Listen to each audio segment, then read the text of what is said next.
Ladies and gentlemen, good day and welcome to the Q1 FY23 earnings conference call of Cholamandalam Financial Holdings Limited, hosted by DAM Capital Advisors Limited.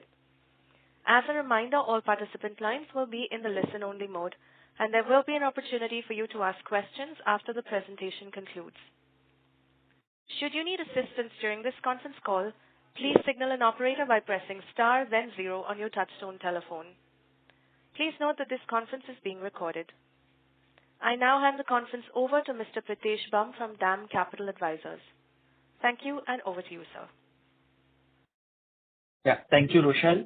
Hi, good afternoon, everyone. We, on behalf of DAM Capital, would like to welcome the management of Cholamandalam Financial Holdings Limited. Today, we have with us Mr. Sridharan Rangarajan, Director, and Mr. N. Ganesh, Manager and CFO of Cholamandalam Financial Holdings, along with Mr. V. Suryanarayanan, MD, and Mr. S. Venugopalan, CFO of Chola MS. Now, without further ado, we'll hand over the call to Mr. Sridharan for his opening remarks. Thank you, and over to you, sir. Yeah, thank you. Good morning to all of you, and hopefully everyone is safe, your family is fine, and kindly take care. So just a few initial remarks. As you know that it's a consolidation of Chola Finance and Chola Insurance at the Chola Financial Holding level. And to start with, I think the consolidated results consist of Cholamandalam Investment and Finance Company and Chola MS General Insurance as subsidiaries and Chola MS Risk as JV. The total income for the quarter ended June 22 increased by 10% to 3,963 crores, while profit after tax increased by 63% to 582 crores, primarily due to reduction in impairment charges on loans. On a standalone basis, the quarter ended March 22 is June 22 is 210 crores, as against 212 crores in the corresponding quarter of the prior year. Losses for the quarter ended June 22 is 0.26 crores as against 0.93 crores in the corresponding quarter of the previous year. Cholamandalam Investment Finance Company is well covered, and you have all the required details in the presentation as well as in the earnings call. I'll move to Cholamandalam MS General Insurance. Q1 FY23 witnessed an industry growth of 22.3%. and private sector grew by 33%. Chola MS registered a GWP of 1,292 crores in Q1 FY23 with an increase of 43.3% over the prior year, driven by growth across products, channels, and partners. The previous year's slower growth was also due to the lockdown situation in Q1 of last year. Motor, representing 61% of the portfolio, grew by 35%. Commercial, representing 17% of the portfolio, grew by 44%, and health, accident, travel, representing 11% of the portfolio, grew by 67%. Within motor, two-wheeler and passenger car share has gone up to 22% and 32% respectively, compared to 20 and 29% last year. Commercial vehicle has come down from 51% to 46%. Volume from new channels, new verticals, OEM and financial channels had a very good growth. The company is continuing to maintain its leadership position in Tamil Nadu and Chhattisgarh and bettering its performance in Andhra and Telangana. Chola MS is one of the leaders in the compromise settlement and be able to save more than 50% level in terms of the average severity. RBI has increased the repo rate continuously, which resulted in substantial improvement in the yield for the fresh investment deployment. However, the NPM value of the existing book would have a negative impact on the profit booking.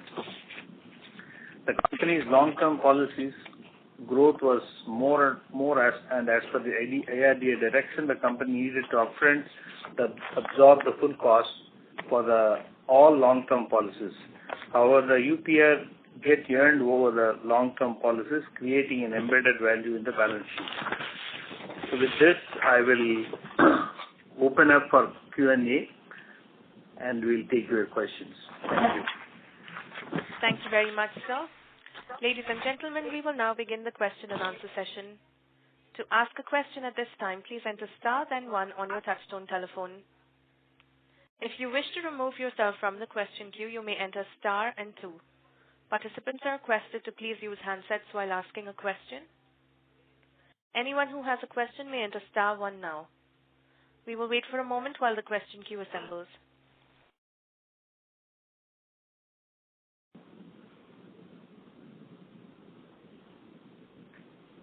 Ladies and gentlemen, you may enter star 1 to ask a question. Our first question is from the line of Devansh Negotia from SIMPL. Please go ahead. Yeah, sir. Thanks for the opportunity. So just a couple of questions. So one is, again, when we look at our operating expenses as a percentage of net written premium, so it continues to stay elevated. The run rate is around 41% of net written premium. And when we compare it against Lombard, that's around 30 to 33%. Against Allianz, that is 28%. Against Royal Sundaram, that is 25%. So I'm just trying to understand. And even like for us, before 2 years before, we used to do around 30 to 33% of net written premium as operating expenses. So this sharp jump, even in Q1 when our prepaid expenses have been absorbed, this run rate is still at a very elevated level.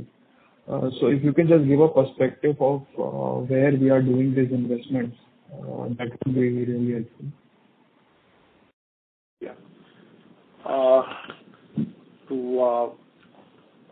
First, let me explain in relation to the past. So since you mentioned about our own past ratios, our past ratios were when we were having the cost spread over the period of the policies. As you are aware, last year IRDA directed us to absorb it upfront, and we are following the revised method effective April 22. So the our own numbers of the past that you are mentioning may not be really comparable to our rates of last year or the rates of present. So that is one. Second is, as I have mentioned even in the earlier calls, strict comparison with the industry players may not be really appropriate, considering that many of them have a larger proportion of crop business, employer-employee group health business, and government health business. All these businesses are either on tender basis or because of the inherent high loss ratios that these businesses have very low acquisition costs, as in the case of group health employer-employee. This proportion is high for many players in the competition. For us, our presence in all the segments that I have mentioned is very marginal, very marginal. And even in the group health employer-employee, our total volume in Q1 was only about 36 crores of that 1,290 crores of volumes that we have done. So therefore, we do not have the advantage with respect to the cost to GWP or NWP as others may have. So that is where the difference between competition and us lie. So, but when let's say if I look at even Lombard, okay, for that, if I look at the sales mix, it's very much similar because they have a very small book of crop insurance. And even within health insurance, which is 20% of their mix, there is let's say, 7 to 8% of group health. So at least for Lombard, our mix is very much comparable. Or probably it is not at such a deviation where we are spending at least 10% higher as a percentage of operating expenses, as a percentage of net written premium. And even when I look at, let's say, a Bajaj Allianz, even for that, if we look at the mix is around 40-45% motor, 20% is health, and within that some part is your group health. And for crop, there is some portion that they have. But if I look at the difference from Allianz, that is the difference is around 13-14%.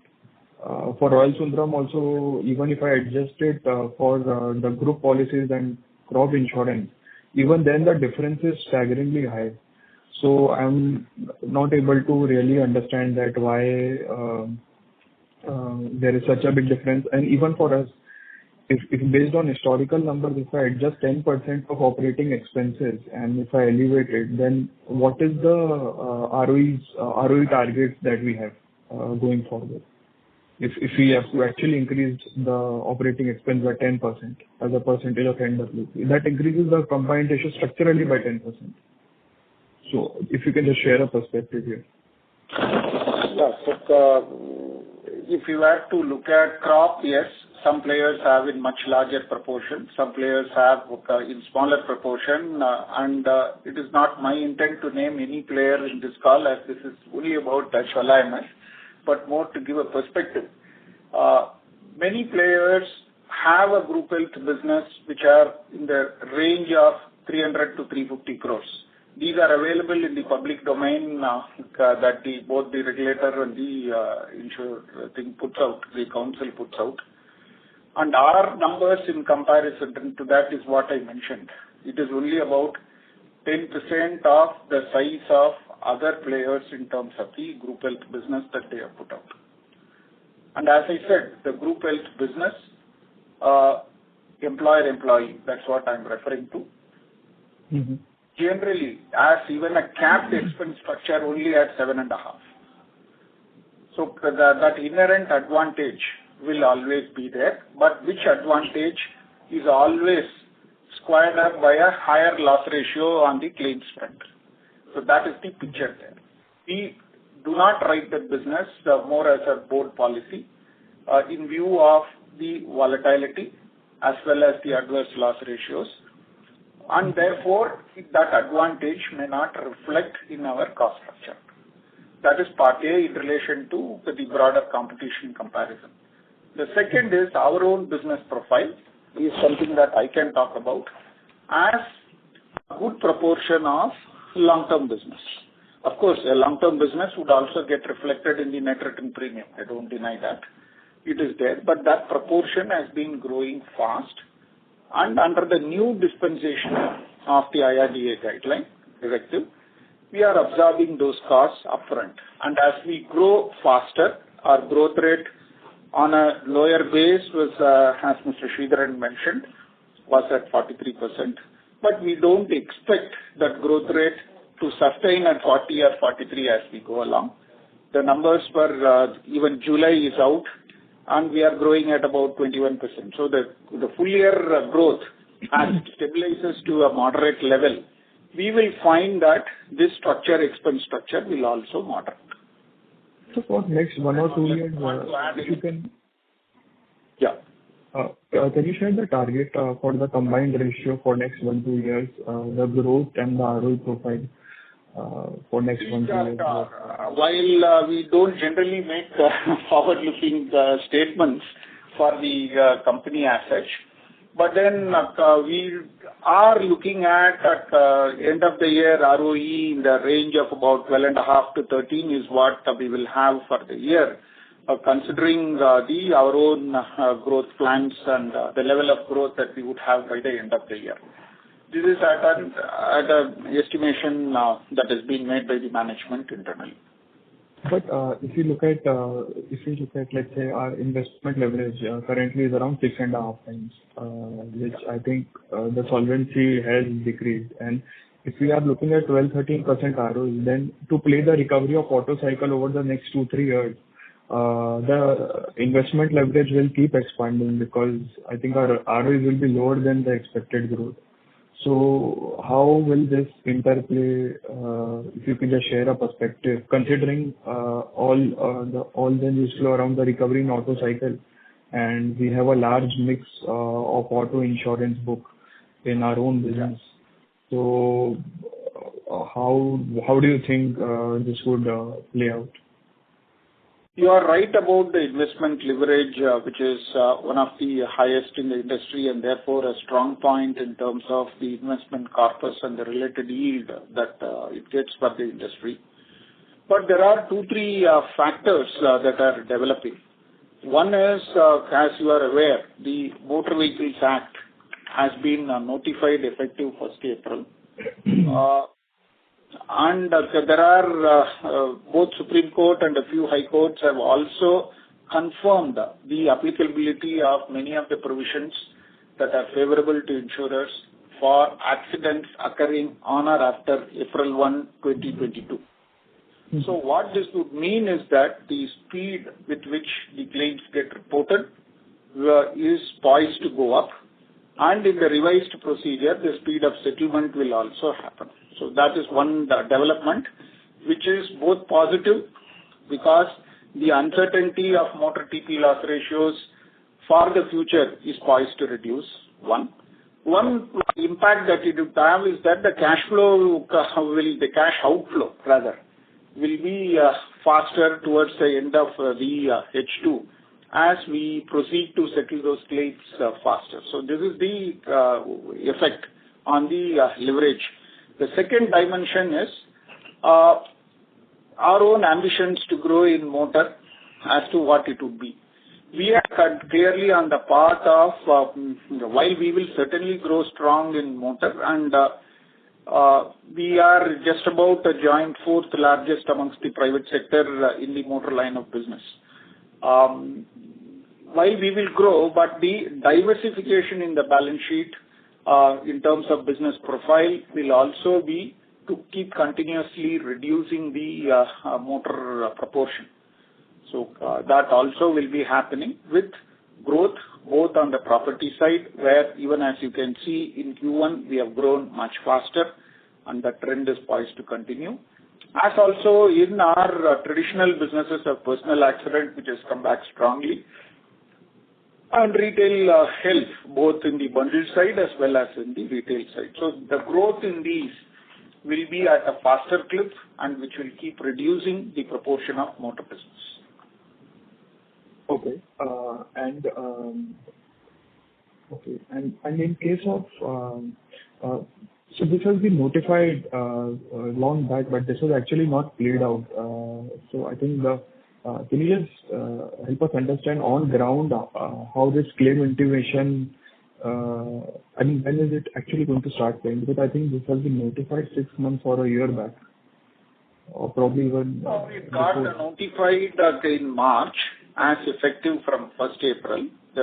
Amongst the many provisions that are being notified, the single most important one is the time limit for intimation of a motor accident claim, which is now placed clearly at 6 months from the date of accident. Mm-hmm. Motor third party typically, historically, has had a practice of getting reported even up to 7 years, which is what brought out a high level of uncertainty. More importantly, in the amended provisions, the power of courts even to condone a delay has been taken out, and which provision has been confirmed categorically by Kerala High Court, and in a wheeled way has also been confirmed by Supreme Court in some of its recent decisions. Mm-hmm. But sir, like I said, you mentioned 1st April 22, it has been notified, right? It's applicable from 1st April 22. Accidents are occurring after 1st April 22. But that, so the question is how it is actually playing out right now, because what I heard is that this is still not being playing out, the 6 months timeline. What is the response that we are seeing from the court, and how it is actually playing out right now? Because we are in August 22 already. These confirmations by both Kerala High Court and Supreme Court has happened sometime in July. So I'm sure the entire legal fraternity will take cognizance of this. And anyway, even the first claim has time to be reported until October. Yeah, that's true. So we will get to see. Probably we will clearly have an indication by the month of by October end or November. We will see as to how this is actually happening in the market. What I meant to say is that these confirmations by apex courts is positive for the industry and for any player who has a larger presence in the motor line of business. Mm-hmm. Okay. And in case of when we look at the run rate of advertisement and sales promotion, it used to be around 60 to 80 crores up till Q2 FY22.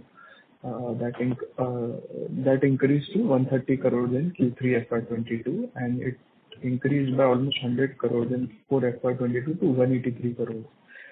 Now, when we look at all this increase is only because of the absorption in fixed cost, which is happening upfront, or we have also structurally increased some kind of ad spends, or there is a target to grow some segments of the business.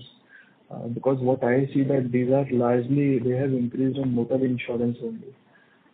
So as a percent of net written premium, it was, I think, around 17%. So that has increased to 21-22%. So is it only the change in accounting which has brought in such delta, or even we have stepped up our advertisement in some segments, and if at all any benefits we are expecting from them, if you can just share your perspective there. Broadly, this is a combination of multiple factors. One is the absolute increase in volume itself. So we've had a 43% growth, which in absolute terms is about quarter to quarter is a 400 crore accretion. So that strong growth, going by the present industry structure on costs, pulls in an element of cost structure in its multiple forms. So, and within that, the proportion of the long-term business is even higher. Traditionally, we have been strong and doing good volumes in niche segments, profitable segments of personal accident, dwellings, and then health benefits and all of that. And you can see in the page 49 as to the rate of growth that is there in the PA and health and dwellings will come under the fire segment. So the profile of business that we have been growing has also meant that costs have been pulled in. As to real marketing, proper advertising expenses, which is there, yes, there were elements. For example, in Q1, Chola MS associated itself with RCB in the IPL, so there were some related advertising costs which were also there, which were expensed off in Q1.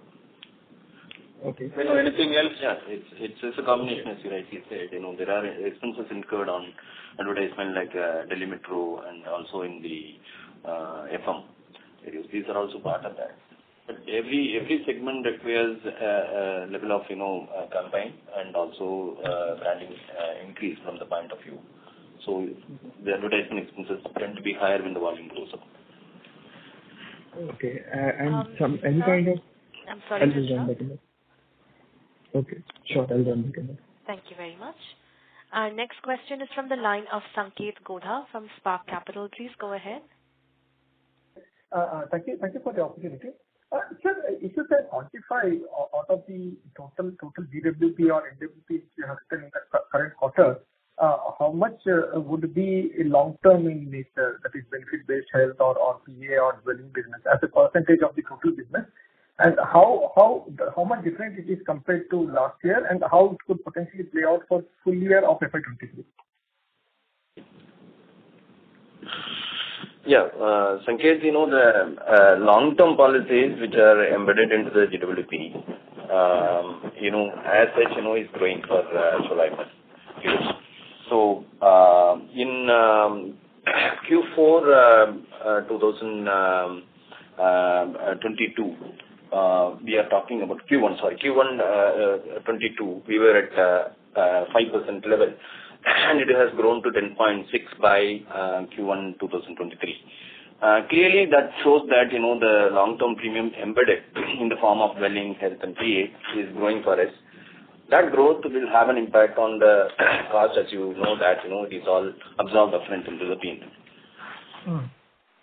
But this 10.3 as a percentage of GWP, probably business could be little seasonal and it got upfronted in the quarter one. Do you expect for the full year this number to be around 10? Or therefore, maybe if it comes back to 7 or 8 for the full year, naturally you will see a better OPEX ratio to play out in subsequent quarters. So that's the whole idea why I'm asking this question, whether this number will remain at 10 or you can see this number to come off a bit and therefore you can see an improvement in the OpEx ratio? Sanket, let me take this question. So, since these are by and large profitable lines of businesses, as I mentioned a while ago, in terms of dwellings and PA and health benefit, our intent would be to try and maintain that high proportion, because these are inherently and economically profitable businesses. But with normally motor is a larger season as we go along. Q1 is a leaner season for motor, and that will be much larger as we go along in the rest of the 9 months. That would play out in terms of reducing the percentage. So I would tend to think that the 10.6 could come down to about 8.5 or so when we reach the end of the year position. But our intent would be to grow these businesses. Oh yeah, got it, sir. But means as a seasonality factor, as you said, probably it will come back to 8.5 kind of a level. That's the way I need to read it, right, sir? Yeah. Okay. And if you can do the same exercise, probably our OpEx ex of commission was almost 3,700 crores. So means if you are comfortable, this 3,700 crores, how much is towards the long-term business and how much is towards annual policies expenditure? Means if a rough cut number, whether it is in line with the 10.6 in the OpEx or it is on the higher side, maybe that will give a picture how OpEx ratios will evolve going ahead. Yes, I guess refer to slide number 48 where we have explained on a note. We have given the two costs separately. There is a 33 crores of the sourcing cost incrementally. That's a long-term premium embedded cost that is already embedded. It is also including the motor part, and also it is embedded the WP part. 33 crores is the sourcing cost. Additionally, that has been there in the Q1 23. In addition to that, that we have grown at 43% growth, which is, because of last year's part. That has also got some impact on that. We are one of the fastest growing Q1 part. So of that, there is an impact towards the acquisition cost being absorbed fully. So that comes to around 59 crores there. Together, if you look at it, 59 crores and 33 crores is fully absorbed incrementally in Q1 2023. To add to what Venu has said, the annual portion will naturally moderate because there it will start reflecting in the earnings as we go along. And the growth rate also will not continue at that same clip. It was on a much smaller base. The base effect was there. Got it, sir. Yeah, but this since you have touched upon the growth, so quarter one growth was 43. I believe that growth to sustain for the full year might be tough. So just wanted to understand what is the growth rate we are looking for the full year compared to 43 what we have reported in Q1, and which segments honestly in Q1 all products are fired very well. Whether if there will be anything some skew towards some other products or from your perspective. Rather than putting out a percentage, I would see our growth was 1.9x of industry growth. GI, excluding the Saki players, if you have to look at it, was 1.9x. So we would tend to think that we would still by end of the year be at about 1.5 to 1.6x of GI growth. I think that is the kind of growth that we expect. And as I said earlier, our own emphasis in property and other lines will be larger, given our conscious bid to diversify and de-risk from motor. Got it, sir. And just on the loss ratio, just wanted to clarify on motor part. The 76% loss ratio in motor OD seems to be little elevated, despite having mix in favor of little better profitable products like CVs and two-wheelers, which are perceived to be lower motor OD loss-making products. Still we have little elevated motor OD loss ratio. So just wanted to understand if it's more to do with discounting or you see this number to improve going ahead or not. That's point number one on motor OD. On motor TP, the 78% loss ratio naturally with claim frequency improving, it has increased. But the 78 somewhere we have baked in NDA benefit or it is without NDA benefit in this 78%. And as NDA benefit will kick in, this number can potentially improve by end of the year. Sankat, I only invite attention. I think you are also reading only from page 53 of the presentation deck for the benefit of others. You can see that the motor OD loss ratios have moderated from Q4 levels of 82.8, but still is elevated as compared to the past. But by and large, in line with the industry in terms of what other players are experiencing in terms of OD loss ratios as well. Very clearly, the pressure both on discounting is there, and we are also seeing many of the OEMs increasing the labor charges as well as the parts prices. So the general increase is between 4 to 6% by almost all OEM manufacturers with respect to material prices, parts prices. So this inflationary effect has been there and will probably continue.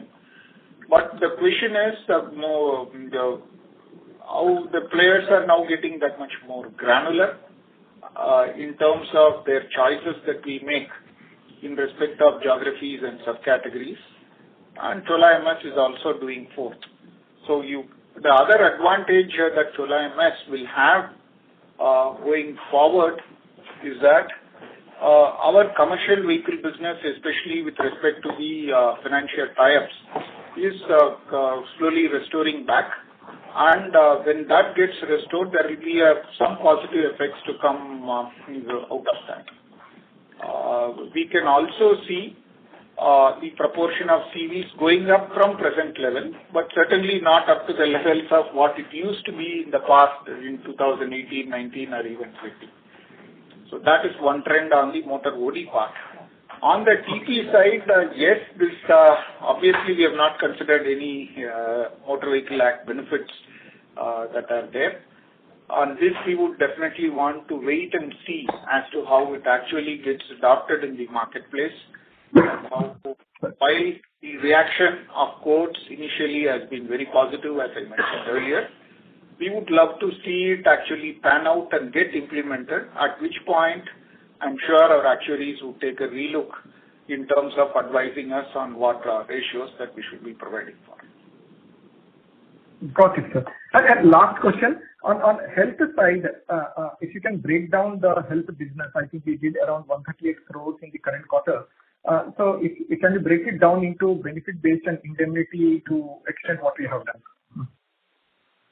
138 crores, our benefit would be about 74 crores. Okay. So the contribution of benefit definitely has gone up in current quarter compared to last 2 years, right, sir? Yeah, it has gone. Okay, perfect. Thank you. That's it from my side. Thank you. Ladies and gentlemen, before we take the next question, we'd like to remind participants that you may enter *1 to ask a question. Our next question is from the line of Pritesh Bum from DAM Capital. Please go ahead. Hi, sir. So just wanted to check on investment yield. We still at about 6.2, and it's broadly unchanged from last quarter.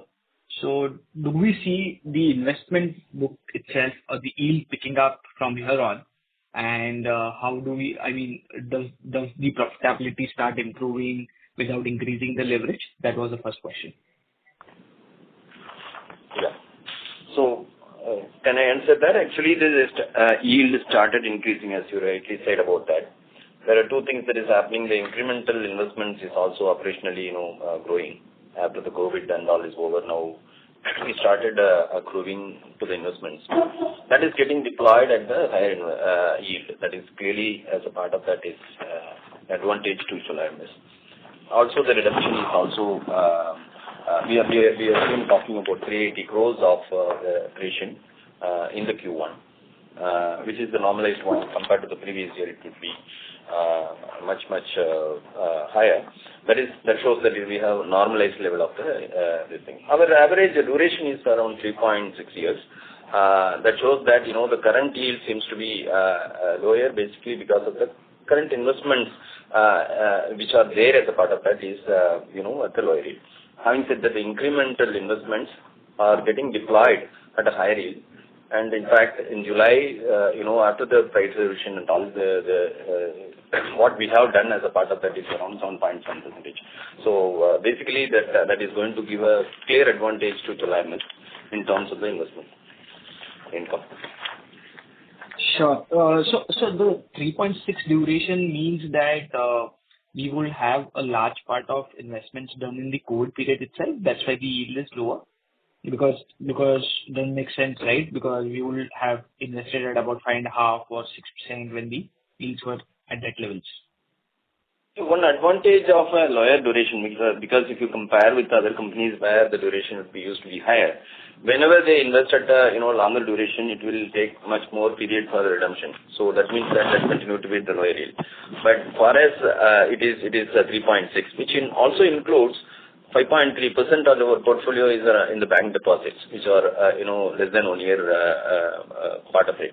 So when it gets matured, we get the clear advantage on that particular front. It is a strategy that we adopted in the last year during the COVID, that we deploy a major portion of the accretion into the bank deposit of less than 1 year, and then redeploy it at the higher yield.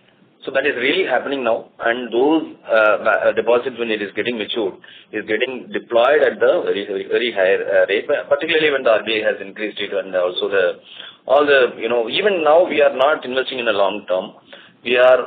Though we are increasing the tenure slightly up to get the yield, but we are one of the companies invest not more than around 4.5 to 5 years as a duration. So that will give us the duration risk will be very little for us. Sure, that is clear. Second question was, we mentioned our mix change which can happen in the motor OD side. Just wanted to check, does the OPEX also change when we do more of CVs compared to PVs? Does the OPEX change different? The OPEX will change as we take our foot off the OEM business and move towards more of financial business. So as volumes from financial tie-ups go up, then the pressure will reduce. And also, more importantly, in terms of cars and two-wheelers would have a larger pressure in terms of OPEX. CVs would have a lower pressure. Sure. And so can you just mention how many financial tie-ups we have today and how much we are looking for do it in next financial year, I mean FY23?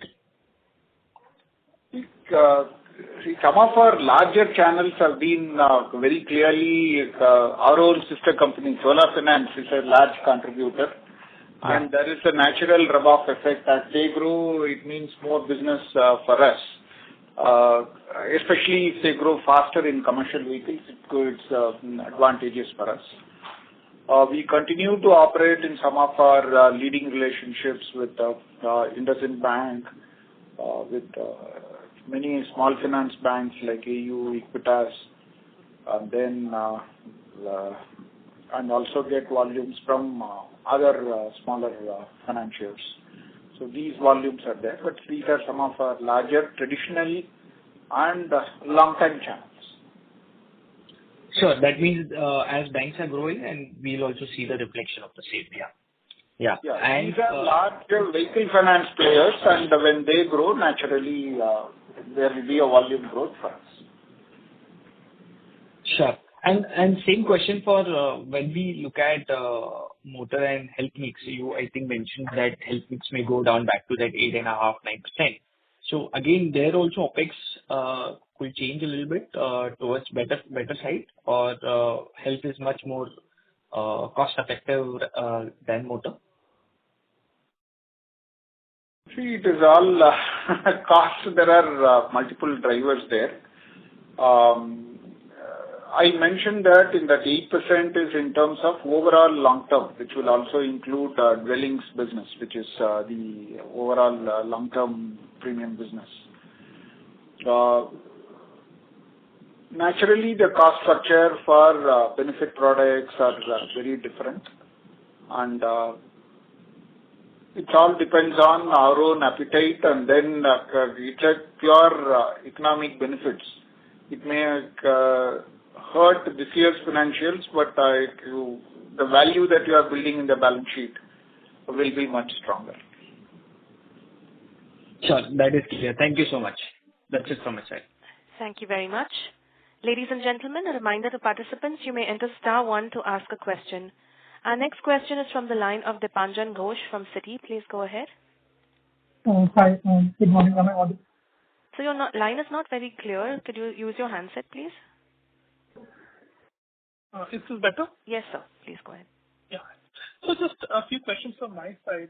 First is, on your retail health business, if you can kind of quantify how much proportion of the business comes from renewal side, especially on the indemnity part of the business.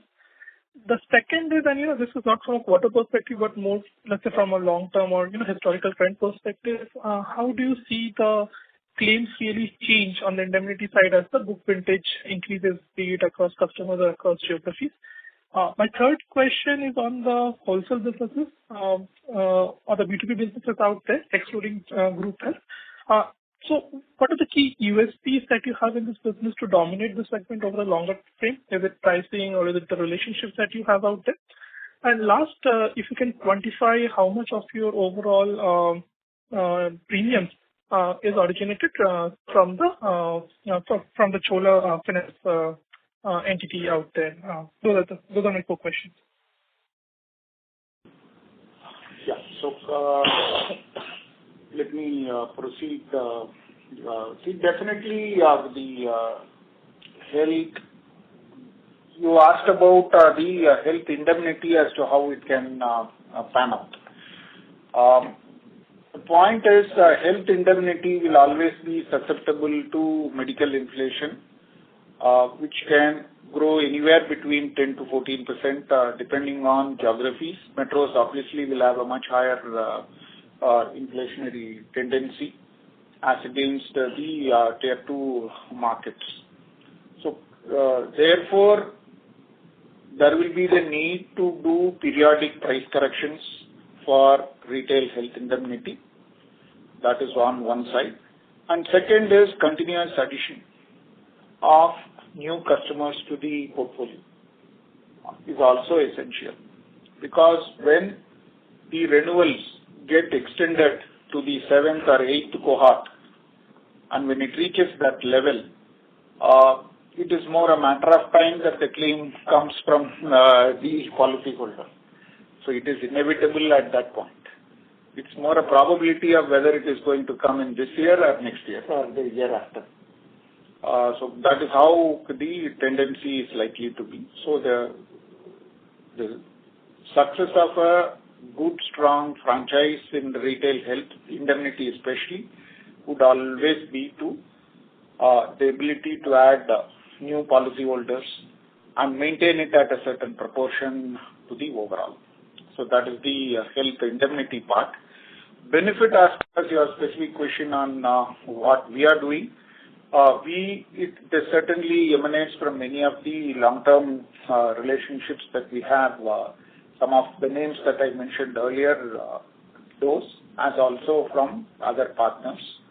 These went through a lull during the COVID period when they had their own issues and problems. But now with business restoring, we are seeing an uptick in the volumes of the benefit business, both in terms of the health as well as the personal accident that we are talking of. That is the second part. And overall premium from Chola Finance, it is there in, I think we have put that out in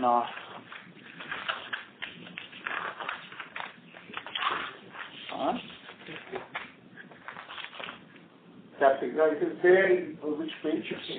Page 60. It is already there. We have put out in terms of the volumes that we get.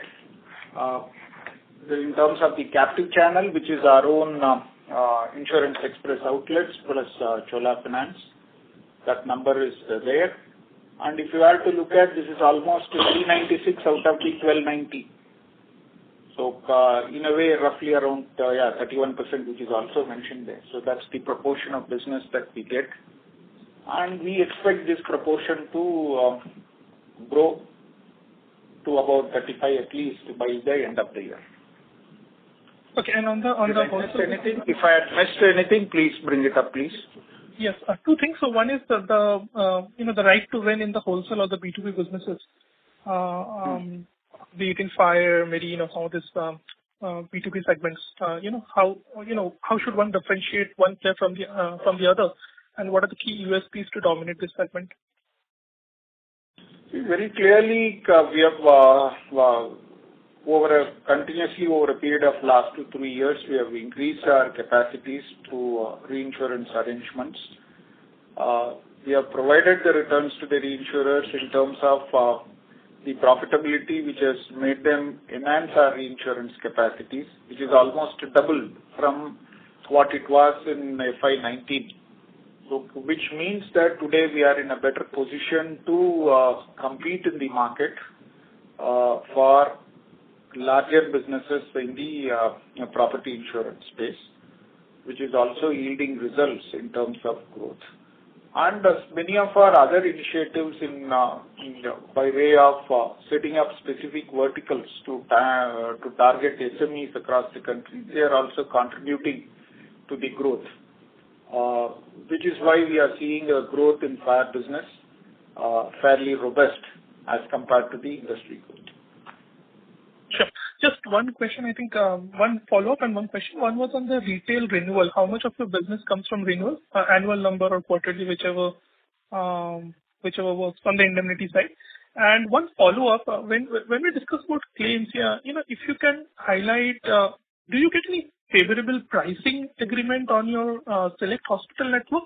And in case you get it, can you quantify a broad range for it? Our health renewals indemnity is at about 70%. Okay, sure. It is there, and yes, our network, we have a network of over 10,500 hospitals, which is mentioned somewhere in the deck. And we are continuously engaging with the various hospitals for based on the volumes that get directed there. We don't direct it. It's a question of where the claimant happens to live, and we keep track. We go back to the hospitals for better negotiation. Benchmarking also is continuously done. So we are seeing some improvements over a point to point. We do track that meticulously, the month-on-month improvements that we get by way of discounts. Just one clarification. When you mention the renewal ratio at 70%, is it renewal premiums to overall premiums in a particular period, or is it renewal as a proportion of the overall premiums that was originated in the prior period? Renewals we always see in terms of number of policies, the policy holders. So policies which were to be renewed and which got renewed. Yeah, some insured varies from policy to policy, and in tandem with that, the premium may differ. So the industry always tracks renewals in terms of number of policies. Yes, but this will be like the number of policies up for renewal and the policies which got renewed during the period, correct? Absolutely, absolutely. Okay, sure. That's all from my side, and thanks and all the best. Thank you very much. Ladies and gentlemen, our last question is from the line of Devansh Negotia from SIMPL. Please go ahead. Yeah, sir. Thanks a lot for the follow-up. Sir, can you tell us expected yield for the next 1 year and for the year after that once our FD matures and then we reshuffle it? So expected investment yield for FY23 and FY24.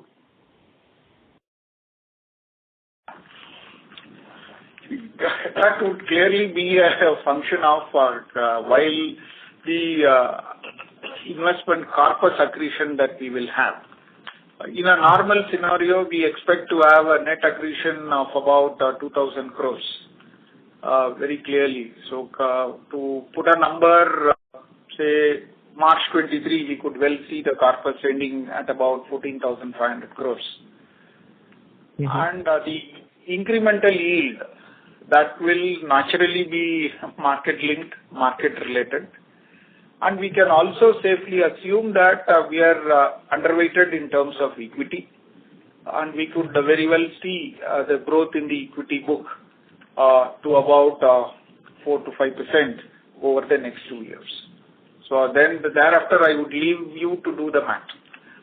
So let's say if the interest rates which are there as on today and those interest rates stay for next 2 years, then what would be our expected investment yield?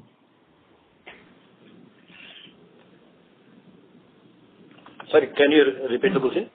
Just a directional number. I mean, let's say if the interest rates are stay flat for the next 2 years, based on the expected yield today, what would be the investment yield on the book for next 1 or 2 years? If the interest rates don't change for next 2 years. So just a directional number would be, not looking for a very precise. We have provided the current yield as far as Q1 is concerned. And then we have also said that we are deploying the incremental accretion in the higher yields. Even I indicated around 7.7 is the range of redeployable yields. So it's a mix of the two.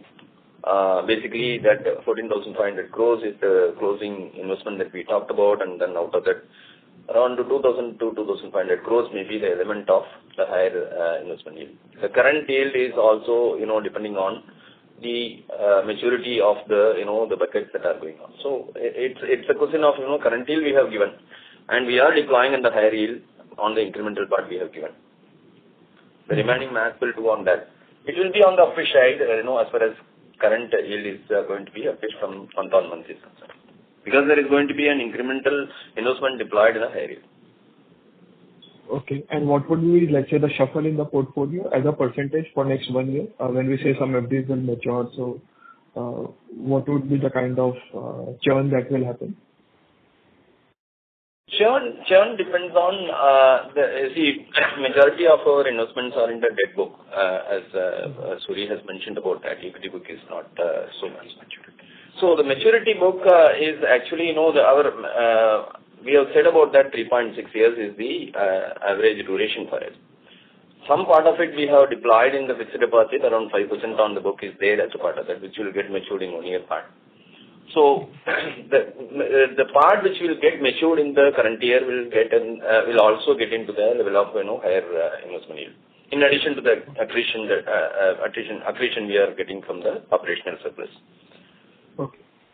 And what would be the reversal of, if you could just help us understand, what is the reversal of premium deficiency reserve of rupees 9 crore in this quarter? What is that related to? You are talking about the premium deficiency reserve reversal? Yes, It happened in March 22, not in the current Q1. Okay. And relates to mainly on the COVID claims. So the exposure is not there. So the reversal happened as per the IRDA regulation. It has nothing to do with any management intention or something like that. It's a COVID product level of the UPR that was carried in 2021. So the premium deficiency was created on that particular front. So when the exposure gone out, the reserve also reversed. This was in March 22, not in Q1. Okay, got it.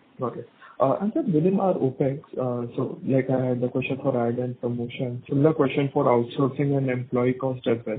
Over there also the run rate of 7-8% has moved up to 11%.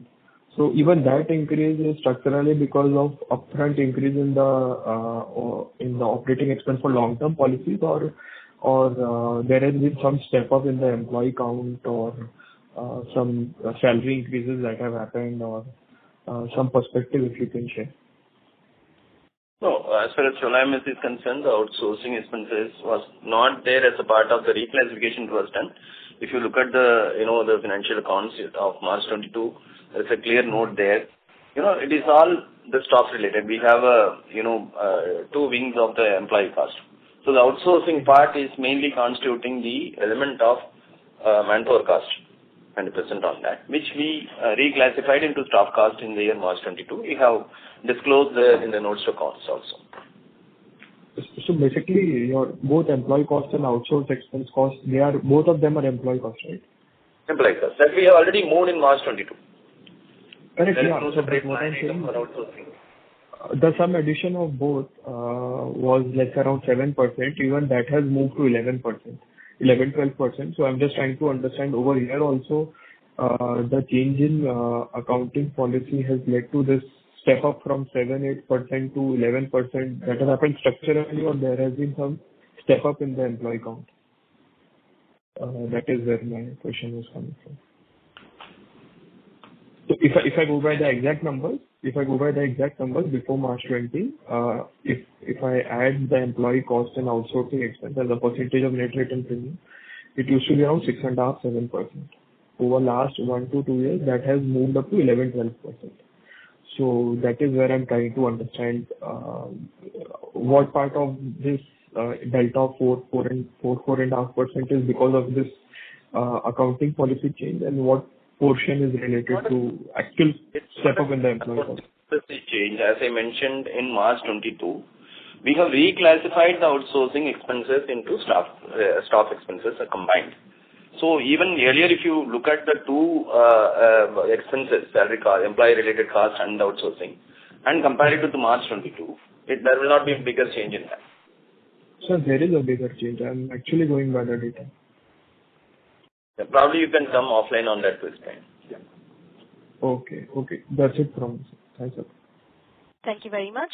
Ladies and gentlemen, that was the last question. I now hand the conference over to the management for closing comments.